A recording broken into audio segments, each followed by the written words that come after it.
guys, it's Luke. Welcome back. I'm just going on a walk in this shady and mysterious forest.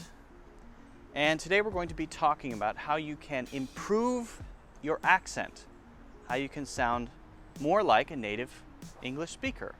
Before we do that, one thing quickly, I am doing a weekly giveaway, giving away one of my courses to one of you guys every week. Last week's winner was Terry. Terry got one of my courses. So if you want to win one of my courses, make sure you leave a question in the comments of one of the videos this week. And also make sure you give that video a like and make sure you're subscribed. And then you'll have a chance to win a free course that could be worth up to $100. 100 US dollars. Trying to get these bugs out of my face. All right, so today's question comes from Douglas. And the question is, I think, a very good question. The question is, how can I sound more like a native English speaker? It's a good question. And the other part is, how do I reduce my accent? Okay? Now first, let me just quickly say, this is for people who want to sound more like native English speakers, whether British English speakers or American native English speakers, whatever. If you don't want to have a more native sounding accent, that's fine, I don't care, okay? That's not what fluency means to me, okay? This is for people who want to reduce their accent. How do you do that? Well, actually, it's not that complicated, although I would also say it's not that easy. If you want to change your accent, that means change the way that you say words so that you sound more like, for example, an American English speaker, you need to be able to notice the sounds that they are making that you're not making. Or rather, the sounds that you're making that cause you to not sound like them. Or maybe not sound like me, right? So let's just say, just for example, you want to sound more like me. And let's say that you are, bugs are in my face, things keep falling from the trees. And let's say that you are, just for example, from China, and you have a Chinese accent. Now, I picked this because I lived in China for a long time, and so I have a pretty good sense about that Chinese English accent. I'm not bad at it, not too bad. Your goal is to sound more like an American native English speaker. Right now you have a Chinese English accent, a Chinglish accent. So when you say, for example, hello, my name is Kevin, my English isn't very good, you might say, hello, my name is Kevin, and my English isn't very good. Now that's pretty strong, okay. And it's not perfect, right? But it's not too far away. What am I doing? What did I change? I just started speaking differently. So that means I must know the difference, right? Yes, I do. At least pretty well. Not perfect, of course, but not bad. Hello. Okay, so one, the h, I'm putting a little bit more of a h in there. More air is coming out, and then it's more like an a instead of an e. Okay. Nemo. It's a very common one in China. Nemo. There's a little bit of a mo there at the end instead of just name, one syllable.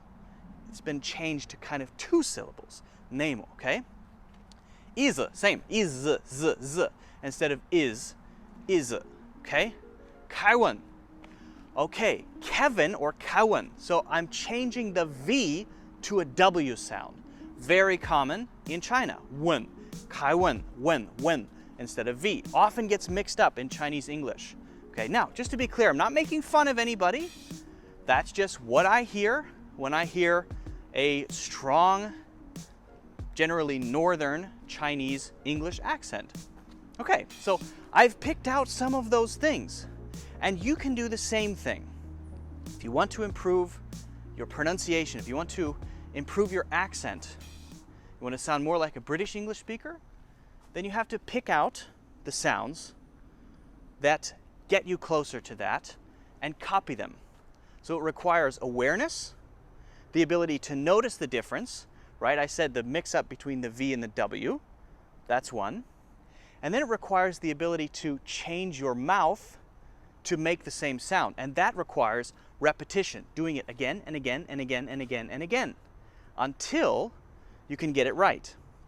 Now, I think it's weird if, for example, someone from China pretends to talk exactly like an American, all of the American sounds. I think that is a little strange, to be honest. Okay, but if you start thinking this way, you can move farther away from the strong accent that you don't want to have. Okay, and that's the value of this. It starts with awareness, with noticing the differences. Then there's repetition and getting the mouth part right until you can hear that, they're the same. Kevin, Kevin, Kevin, Kevin, Kevin. Okay, I think I got it. Then it has to become a habit. You have to do it again and again and again until it becomes a habit. And that's it. That's basically it, okay? Now, this is true for all accents. I love accents. One of my hobbies is practicing English accents from around the world, right? Now let's try just for fun the Indian English accent. I'm proud of my daughter. I'm proud of my daughter. What am I doing differently there? It's not perfect, I know, but proud, daughter. So one thing I'm doing is I'm pushing the D up. When Americans say D, it's kind of flat, and the tongue is very close to the back of the teeth, pushed forward. Duh, duh, duh. The tongue is flat, near the back of the teeth.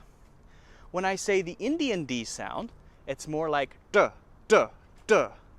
So I'm curling the tongue up a little bit more, and I'm pushing it a little bit harder against the roof of the mouth. And that's the difference. Okay, so just to be clear, I'm not telling you guys who you should try to copy, what you should try to sound like, or even that you should try to have, for example, an American accent. Again, I think it's a little weird if you do that. Try to be exactly like an American. An American trying to sound like a British person. That's also really weird, right? But what you can do is by noticing these sounds, by practicing the differences in the individual sounds, you can get closer to sounding natural and decreasing the strength of your accent. All right, guys, well, that's it for this one. Make sure you leave your questions in the comments under this video. Again, if you want a chance to win, you have to do that. Like, subscribe, and I will see you in the next one.